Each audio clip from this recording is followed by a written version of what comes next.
Ce jour dédié pour la Refoua Shema de Patrice Eliaou Ben Gisèle Mireille. Il y a à Bnei Brak une institution qui s'appelle Shti Lezetim, c'est un Talmud Torah, et il y a aussi une synagogue là-bas. Et tous les matins, au Netz, pour le lever du soleil, il y a un minyan en Vatikin, ça s'appelle Minyan du Netz, Vatikin, c'est une prière qui se fait avec le lever du soleil. Les gens bien comme ça, ils prient, l'horaire change durant l'année, et l'officiant, depuis plus de 20 ans, s'appelle Rabbi Ezra Mizrahi. Et il y a quelques années, ce Rav Ezra Mizrahi, qui est très, comme une horloge suisse, d'accord, tout est exactement 25 minutes avant le lever du soleil, tac, on commence Kaddish, après Hodou, 9 minutes avant, c'est Barechou, c'est très, très, très, très précis. Tout à coup, il commence à dire le Mizmor Letoda. Vous savez que juste après Baruch She'amar, qu'on dit debout, on s'assied, on dit Mizmor Letoda. Il commence à le faire en chantant. Alors, les gens sont un peu étonnés, et bon, ils se mettent à chanter avec lui sur un air connu, ils chantent avec lui. Bon, après, on lui demande, mais qu'est-ce qui se passe? Il dit, mais figurez-vous que c'est une halakha qui est écrite dans le Shulchan Aruch. Halakha inconnue. Les gens ne sont pas au courant de cela, mais c'est écrit, j'ai bien vérifié effectivement, chapitre 51, alinéa 9, d'accord, le dernier alinéa du chapitre. Mizmor Letoda se dit en chantant, parce que tous les Mizmorim, tous les chants Hachem vont être annulés à la fin des temps, à part Mizmor Letoda. C'est un Mizmor super spécial de remerciement, d'accord, à Hachem.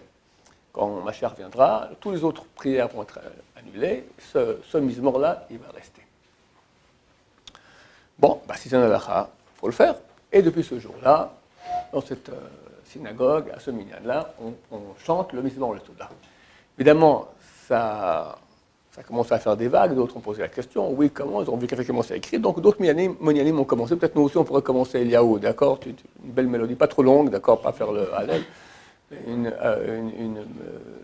parce que le minyan d'habitude il est un peu pressé, une belle mélodie comme ça pour dire Mizmor Letoda.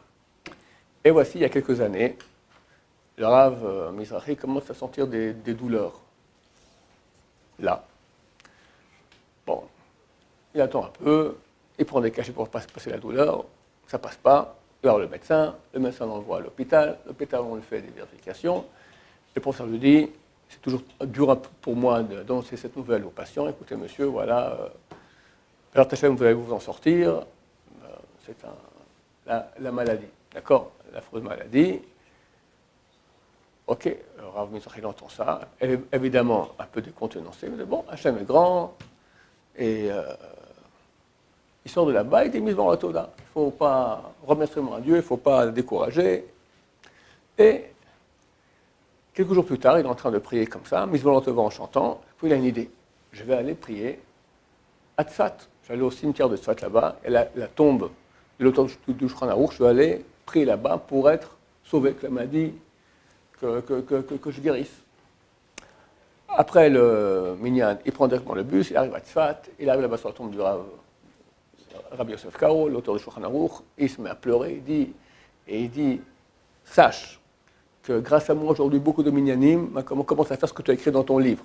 C'est une halakha que personne ne fait. J'ai commencé à la pratiquer, je t'en supplie, sauve-moi, demande à Dieu qu'il me sauve, que je sois sauvé, que mes enfants aient un père en bonne santé. Bon, il pleure.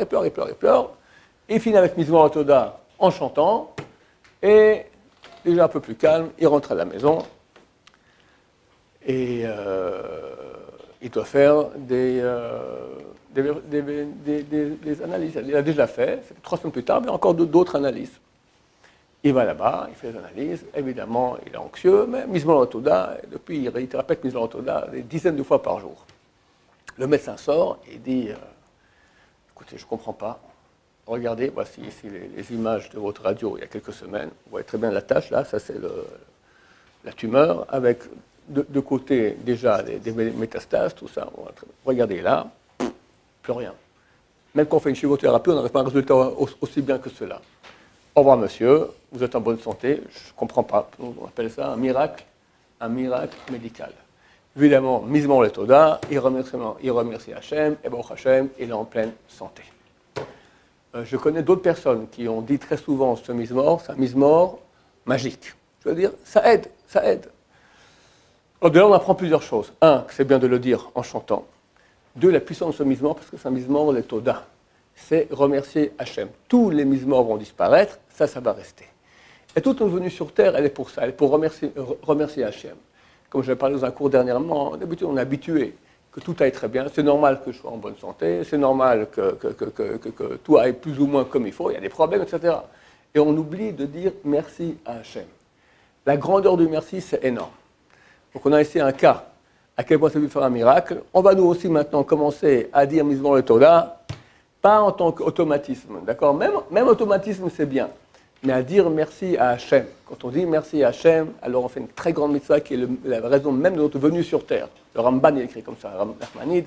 Toute la raison de la venue sur Terre de l'être humain, c'est venir sur Terre et louer Hachem et le remercier. Baruch Adonai, l'olam, amen, amen.